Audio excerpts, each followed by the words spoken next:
तर नमस्कार बहिणींनो, माझ्या व्हिडिओमध्ये तुम्हाला सगळ्यांचं पुन्हा एकदा स्वागत. तर आज जो मी व्हिडिओ घेऊन आले ना, तर तुमच्या सगळ्यांच्या फायद्याचा आहे बरं का. आणि फक्त स्पेशल बहिणींसाठी आहे माझ्या, कारण की आता बहिणी आपल्या जॉबला, बरेच बहिणी जॉबला जातात बरं का बाहेर. आणि आता झाले तर उन्हाळ्याचे दिवस चालू.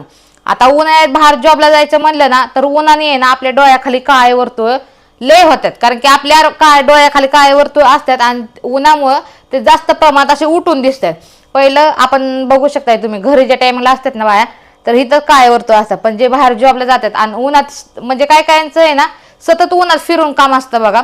म्हणजे नाही का असं, म्हणजे काय काय काम असे बहिणींचे असतात, मग काय काय जॉबच की ते असे सतत बाहेर उन्हात फिरूनच करावं लागतात, असे काम असतात. मग त्या बहिणी स्कार्फ बांधतात चेहऱ्याला. आता कोणी स्कार्फच बांधतात चेहऱ्याला तुम्हाला आता माहिती आहे, पण आपण ज्या टाइमला स्कार्फ बांधत असतो ना, त्या टाइमला आपण असं बांधत असतो, हे असं. आणि वरनं जरी आलं ना, तर हे आपलं एवढं झाकलेलं असतं. मग त्या टायमिंगला आपल्या डोळ्याच्या खाली वर्तुळ तयार होऊन हे डोळ्याच्या वरती सुद्धा काळे वर्तुळ तयार होतात.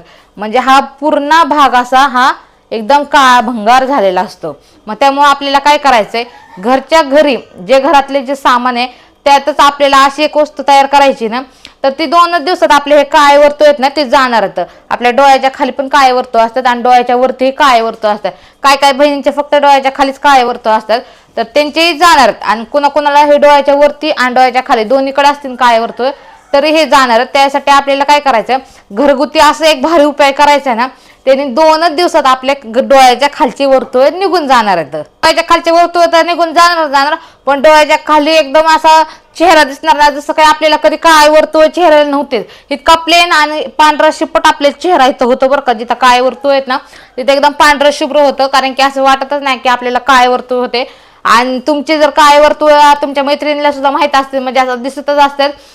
ते तुम्ही 2 दिवसात हा उपाय केला, 2 दिवसात तुमचे काळे वर्तुळ गेले, तर ते सुद्धा तुम्हाला विचारतील काळे वर्तुळासाठी काय केलं. त्या टाइमला आपला व्हिडिओ नक्की त्यांना बी शेअर करा, म्हणजे त्यांच्याही डोळ्याच्या खालचे काळे वर्तुळ असते तर निघून जातील. तर हा व्हिडिओ पूर्ण शेवटपर्यंत बघा, कुठेही स्क्रिप्ट करू नका, कारण की तुम्ही काहीतरी बघता अर्धवट आणि तसंच करायचा प्रयत्न करता, मग होणार नाही पूर्ण. तुमचं जे काळे वर्तुळ ती पूर्ण जाणार नाही. परत तुम्ही मला कमेंट करता. त्याच्यासाठी काय करायचं, तुम्हाला व्हिडिओ हा शेवटपर्यंत बघायचा आहे. आणि जसं जसं मी केलंय तसं सगळं व्यवस्थित तुम्ही करायचं. आणि डोळ्याच्या इथं खाली सगळीकडे लावायचं. तर किती टाइम लावायचे, किती दिवस लावायचे, हे सगळं मी तुम्हाला व्हिडिओच्या शेवट सांगणार आहे. त्याच्यासाठी आपला व्हिडिओ शेवटपर्यंत बघा. आणि चला आता आपण करूया आपल्या व्हिडिओला सुरुवात. तर तुम्हाला आता माहितीच आहे की घरात आपल्या काय काय सामान असतं. जे काय आहे ते मी सगळं घरातलं सामान घेते, कारण की मी स्वतः ट्राय करत असते, त्याच्यानंतरच हा तुम्हाला उपाय सांगत असते. माझ्या डोळ्याच्या खाली तर किती काळे वर्तुळ होते, तुम्ही मागच्या व्हिडिओमध्ये पण जाऊन बघू शकताय. तर त्या टायमिंगला मी सुद्धा हा घरगुती उपाय चालू केला. आणि त्यानंतर माझ्या खालचे डोळ्याच्या खाली जे काळे वर्तुळ होते ते तर निघून गेलेत, आणि त्या डोळ्याच्या वरती सुद्धा माझ्या काळे वर्तुळ होते बरं का, ते पण निघून गेलं. कारण की काय होतं, बरेच जणांना असं फिरून जरी काळे वर्तुळ होतात, आणि कुणाकुणाचं कसं असतं, त्यांना आहे ना नंबर लागलेला असतो डोळ्याचा, मग त्यांना चष्मा लावावाच लागतो. आणि कुणाकुणाला चष्मा लावून सुद्धा इथं आणि इथं काळे वर्तुळ होतात, आणि त्यांना चष्मा लावण्याशिवाय पर्यायच काही नसतो. त्यामुळे काय करायचं, आपल्याला चष्मा तर लावायचाच, पण ज्या टायमिंगला आपण हे मिश्रण जे तयार करणार आणि ते लावणार, त्या टाइमला चष्मा लावायचा नाही आपल्याला.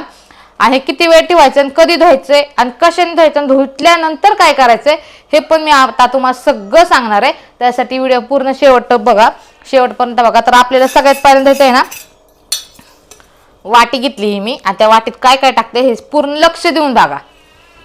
तर आपल्याला काय करायचंय, सगळ्यात पहिल्यांदा एक तांबट्टा घेऊन त्याला असं मधनं कट करायचे, आणि त्याचे 2 भाग करायचे. आपल्याला हे 2 भाग करून हे साईडला ठेवणार आहे मी.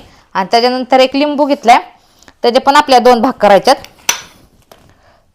तर हे 2 भाग मी तयार केलेत. आता आपल्याला काय करायचंय, हा जो टमाटा आहे ना त्याला फक्त रस घ्यायचा आपल्याला. या टमाट्याचा काही उपयोग नाही आपल्याला, फक्त रस पाहिजे. आणि रस काढायच्या टायमिंगला बघा तुम्ही, ह्यातनं हे जे बिया पडतात ना त्या पण त्यातच राहू द्यायच्यात बरं का, काढून टाकायचे नाहीत. जे रसासोबत बिया पडतात ना त्या बिया पण राहू द्यायच्यात आपल्याला, कारण की त्या बियाचा उपयोग होतो आपल्याला. इथं मी एक टमाटा घेतलाय आणि त्यातनं रस काढलाय, तर रस 1 चमचा निघलाय, बघू शकताय तुम्ही, 1 चमचा रस निघलाय. तर आता आपल्याला काय करायच्यात, ह्या ज्या बिया आहेत ना ह्या काढून टाकायच्यात.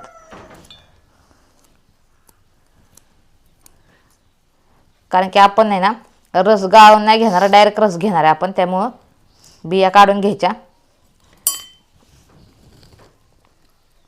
आता इथं आहे ना थोडासा रस घेतलाय, म्हणजे अर्धा चमचा लिंबाचा रस येईन असा घेतलाय. तर 1 चमचा आहे ना टमाट्याचा रस 1 चमचा आहे आणि लिंबाचा रस फक्त अर्धा चमचा असं घेतलाय आपण. तर आता आपल्याला काय करायचंय, छोटीशी हळद घ्यायची, फक्त 1 चिमूट हळद आपल्याला ह्याच्यात मिक्स करायची, बघू शकताय तुम्ही. त्याच्यानंतर आपल्याला काय करायचंय, अर्धा चमचा बेसन पीठ घेतलंय मी इथं. आपल्याला फक्त सगळं अर्धा अर्धा घ्यायचंय बरं का. लिंबाचा रस पण अर्धा चमचा घ्यायचा आणि बेसन पीठ पण अर्धा चमचा घ्यायचंय. फक्त टमाट्याचा रस आहे ना तो 1 चमचा घ्यायचा आहे आणि हळद फक्त चिमूटभर घ्यायची आपल्याला. हळद अर्धा चमचा किंवा 1 चमचा सुद्धा घ्यायची नाही, फक्त चिमूटभर घ्यायची. तुम्हाला मी सांगितलेलं की बिया त्यातच राहू द्यायच्यात आपल्याला.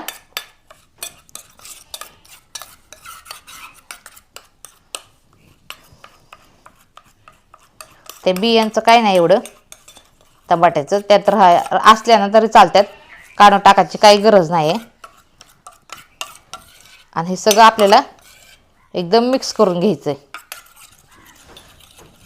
आणि थोडंसं हे असं चमच्याने ना फेटायचंय आपल्याला. तर हे आता आपल्याला मिश्रण आहे चांगलं फेटून घ्यायचंय. आणि आपल्याला काय करायचं माहिती का, ज्या टाइमला आपण हे मिश्रण करत असतो ना त्या टायमिंगला आपल्याकडनं जर लिंबाचा रस थोडासा जास्त झाला किंवा टमाट्याचा रस जरा जास्त झाला तर आपण ह्याच्यात बेसन पीठ परत ऍड करू शकते बरं का.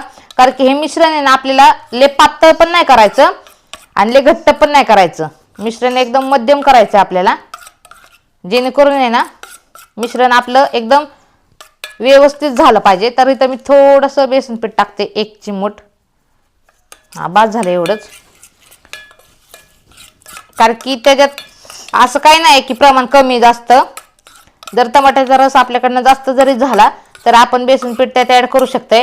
फक्त काय होतं, जे आपण हे मिश्रण तयार केलं ना ते थोडंसं जास्त होणार, एवढंच होतं, दुसरं काय नाही होत. तर आता हे आपलं मिश्रण तयार झालेलं आहे. आता आपण कसं लावायचं ते सांगते मी तुम्हाला, चला.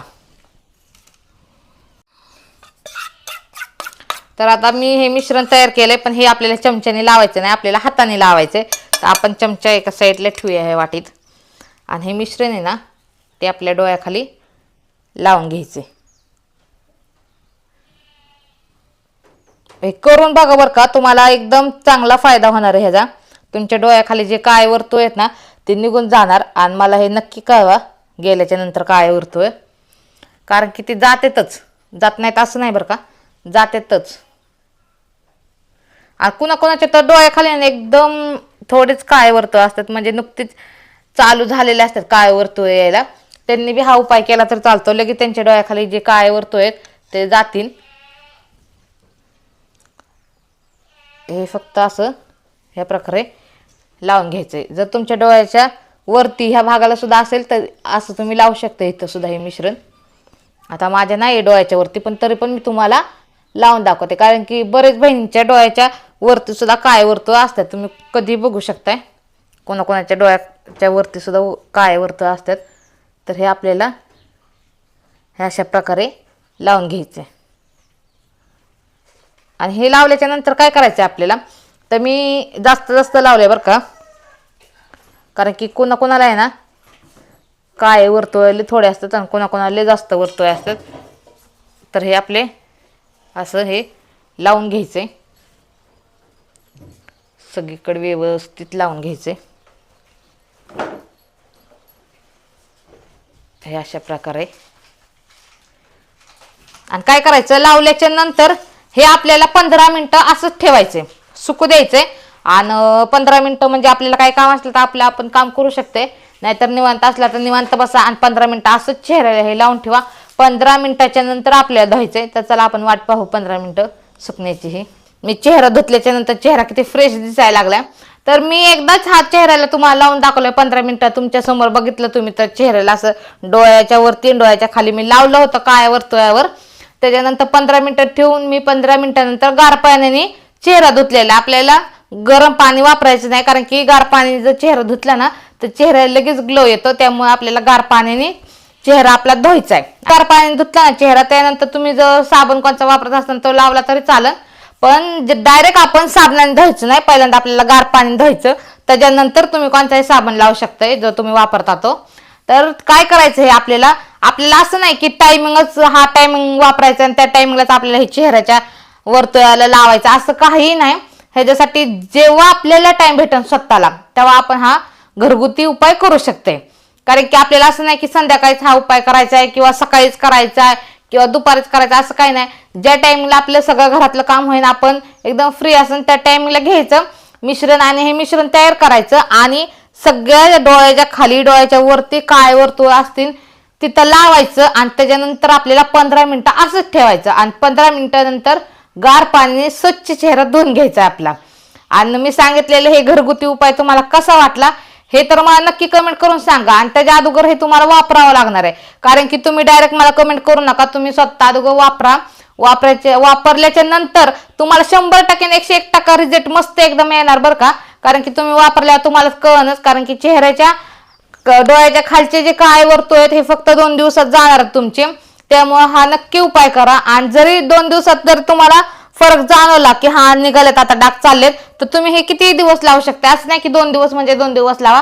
तुम्हाला जोपर्यंत लावायचं तोपर्यंत लावू शकताय जोवर तुम्हाला वाटत नाही की आपल्या चेहऱ्यावरचे डोळ्याच्या खालचे डोळ्याच्या वरती सगळे काय वर्तुळ गेलेत हे जर तुम्हाला जाणवलं तेव्हा तुम्ही हे लावायचं बंद करू शकताय. आणि त्याच्यानंतर लावायची गरज नाही. काय वर्तुळ गेले आणि त्याच्यानंतर लावायची गरज नाही.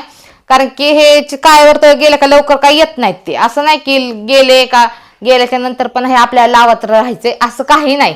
जवळ काय वर्तुळ येत नाही डोळ्याच्या खाली तोपर्यंतच लावा.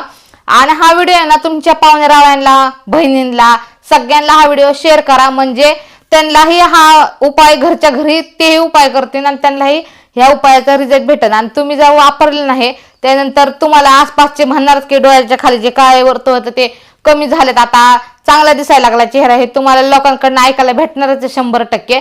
त्याच्यासाठी हा रिझल्ट तुम्हाला करावाच लागणार. हे जर केलं तर तुम्हाला ह्याचा रिझल्ट येणार. तुम्ही जर नाही केलं तर तुम्हाला ह्याचा काय उपयोग होणार नाही. ह्याच्या आधी तुम्ही 100 क्रीम किंवा 100 उपाय केले असतील. कारण की करतातच आपल्या चेहऱ्यावर काय वर्तुळ आल्याच्या नंतर कोणीही शांत बसत नाही. काय ना काय उपाय करतच राहतात. तर तुमच्या ह्या 100 उपायामध्ये माझा हा उपाय पण एक करून बघा.